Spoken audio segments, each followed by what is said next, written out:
അന്ന സെബാസ്റ്റ്യന്റെ മരണത്തിന്റെ വിഷയത്തിൽ ഇടപെട്ട് ശ്രീ രാഹുൽ ഗാന്ധി. Anna's mother.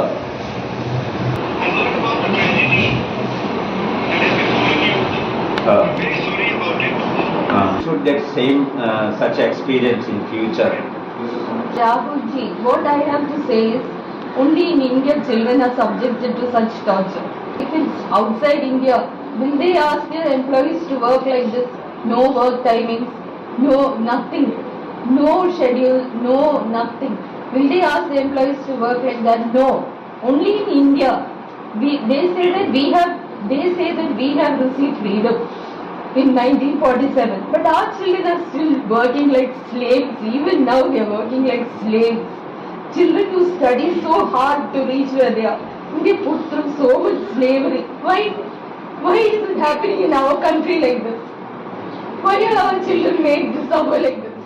രാഹുൽ ഗാന്ധി അന്നയുടെ അച്ഛനോടും അമ്മയോടും സംസാരിക്കുകയും തനിക്ക് കഴിയുന്ന എല്ലാ കാര്യങ്ങളും അന്നയ്ക്ക് വേണ്ടി ചെയ്യുകയും അന്നയുടെ ഓർമ്മകൾ നിലനിർത്താൻ വേണ്ടി ചെയ്യുകയും കോർപ്പറേറ്റ് വർക്ക് കൾച്ചർ ബെറ്റർ ആക്കാൻ വേണ്ടി ചെയ്യുകയും എന്ന് പറഞ്ഞ് അദ്ദേഹം ഉറപ്പ് കൊടുത്തിട്ടുണ്ട്. പാർലമെന്റിലടക്കം അന്നയുടെ വിഷയങ്ങൾ റേസ് ചെയ്യുമെന്ന് രാഹുൽ ഗാന്ധി പറഞ്ഞു.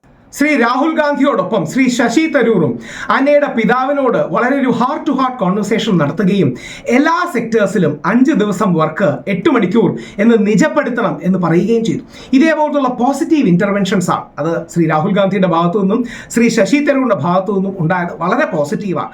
ഓൾ ഇന്ത്യ പ്രൊഫഷണൽ കോൺഗ്രസ് അതിന്റെ ചെയർമാനായ പ്രവീൺ ചക്രവർത്തിയാണ് അന്നയുടെ വീട് വിസിറ്റ് ചെയ്തത്. വളരെ വലിയൊരു ഇനീഷ്യേറ്റീവാണ്. അത്തരം പ്രൊഫഷണൽ മേഖലയിൽ നിൽക്കുന്നവരെ ഒരുമിപ്പിക്കാൻ BJPയും കോൺഗ്രസും ആപ്പും CPMും എല്ലാം ഒരുമിക്കണം. അപ്പോൾ ഈ കോർപ്പറേറ്റ് മേഖലയിലുള്ള വർക്ക് പ്രഷർ അന്നയുടെ കാര്യത്തിൽ സംഭവിച്ച ദുര്യോഗം അതിശക്തമായി റേസ് ചെയ്യും. 26 വയസ്സ് മാത്രമായിരുന്നു അന്നയ്ക്ക് ഉണ്ടായിരുന്നത്. അന്നയുടെ അച്ഛൻ്റെയും അമ്മയുടെയും ആ റെസീലിയൻസ് ശക്തമായി അദ്ദേഹം ഉയർത്തുകയും എല്ലാ മേഖലകളിലും ഇത് റേസ് ചെയ്യുകയും അതോടൊപ്പം ആഴ്ചയിൽ 40 hour വർക്ക് വീക്ക് എല്ലാവർക്കും ആയിട്ട് നിജപ്പെടുത്തുകയും ചെയ്യുന്ന കാര്യങ്ങൾ വളരെ പോളിസി വൈസായുള്ള കാര്യങ്ങൾ അന്നയ്ക്ക് വേണ്ടി ചെയ്യും എന്ന് അദ്ദേഹം പറഞ്ഞു. നേരെ തിരിച്ച് കാണേണ്ട ഒരു സിറ്റുവേഷൻ കൂടിയുണ്ട്. ശ്രീമതി ശോഭ ദേശീയ തലത്തിലെ കേന്ദ്രമന്ത്രിയാണ്.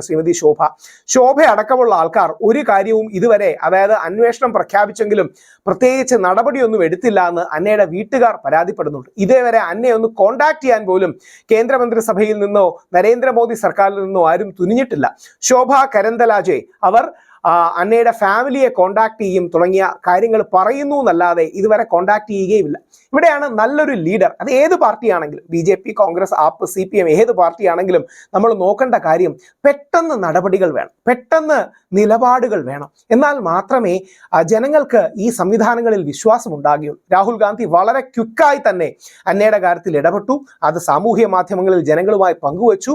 ഒരു പോളിസി തീരുമാനം അല്ലെങ്കിൽ നയപരമായ ഒരു തീരുമാനത്തിലേക്ക് നയിക്കുന്ന ചർച്ചകൾക്ക് അദ്ദേഹം തുടക്കമിട്ടു. നേരെ മറിച്ച് ഇതേവരെ ശോഭ കരന്തലാജെ അടക്കമുള്ള ആൾക്കാർ അവരുടെ കുടുംബത്തെ കോണ്ടാക്ട് ചെയ്തില്ല എന്ന് ഇന്ന് രാവിലെ വരെ അവരുടെ കുടുംബം പറയുകയുണ്ടായി. അപ്പോൾ ഫാസ്റ്റായി നമ്മൾ ആക്ട് ചെയ്യണം. പണ്ട് രാഹുൽ ഗാന്ധിക്ക് ഈ സ്പീഡ് ഇല്ലായിരുന്നു. ഇപ്പോൾ രാഹുൽ ഗാന്ധിക്ക് ഈ സ്പീഡുണ്ട്.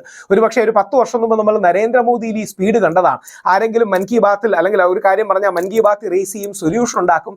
പൊതുജനങ്ങൾക്ക് ഭരണ സംവിധാനങ്ങളിൽ സ്റ്റേറ്റ് ക്രാഫ്റ്റിൽ വിശ്വാസം വരണമെങ്കിൽ ഇത്തരം തീരുമാനങ്ങൾ വേണം. രാഹുൽ ഗാന്ധിയുടെ ഈ ക്വിക്കായിട്ടുള്ള ഇന്റർവെൻഷൻ അഭിനന്ദനം അർഹിക്കുന്നു. പ്രതിപക്ഷ നേതാവായ അദ്ദേഹത്തിന്റെ, ഷാഡോ പ്രൈം മിനിസ്റ്ററായ അദ്ദേഹത്തിന്റെ ഇത്തരം നടപടികൾ ഭരണത്തിൽ തന്നെ ഗവർണൻസ് എന്ന് പറയുന്ന ഒരു കാര്യത്തിൽ, ഗുഡ് ഗവർണൻസിൽ ആൾക്കാർക്ക് വിശ്വാസം ജനിപ്പിക്കും. അദ്ദേഹത്തോടൊപ്പം തന്നെ ഭരിക്കുന്ന പാർട്ടിയും എല്ലാവരും എത്രയും പെട്ടെന്ന് ഇതിൽ ഇടപെടുകയും ഈ ടോക്സിക് വർക്ക് കൾച്ചറിനൊരു അവസാനം കൊണ്ടുവരണമെന്നും അഭ്യർത്ഥിക്കുന്നു. നിങ്ങൾ നിങ്ങളുടെ നിലപാടുകൾ കമന്റ് രൂപത്തിൽ ഇടുക. എല്ലാ കമന്റും ഞാനിത് വായിക്കുന്നുണ്ട്. എൻ്റെ വീഡിയോസ് കുറെ കൂടെ മെച്ചമാകാനും ഞാനെന്ന വ്യക്തിക്ക് കൂടുതൽ പഠിക്കാനും ആ കമന്റുകൾ സഹായിക്കും. തീർച്ചയായിട്ടും ഇതിനെ ലൈക്ക് ചെയ്യുക, ഷെയർ ചെയ്യുക, സബ്സ്ക്രൈബ് ചെയ്യുക. കൂടുതൽ ക്വാളിറ്റിയുള്ള കണ്ടന്റ്, കൂടുതൽ സമയം ഇതിനുവേണ്ടി സ്പെൻഡ് ചെയ്യാനൊക്കെ അത് വലിയൊരു ഉത്തേജനം ഉണ്ടാകും എനിക്ക്. എല്ലാ അത്തരം കമന്റുകളും എന്നെ പ്രചോദിപ്പിക്കുകയും ചെയ്യും. നിങ്ങളുടെ ആ കമന്റ്സ്, നിങ്ങളുടെ ലൈക്സ്, നിങ്ങളുടെ സ്നേഹം, നിങ്ങളുടെ ആദരം, നിങ്ങളുടെ എല്ലാ positive criticism, negative criticism, feedback ഞാനെന്ന വ്യക്തിയെ കൂടുതൽ കാര്യങ്ങൾ ചെയ്യാൻ പ്രേരിപ്പിക്കുകയും ചെയ്യും.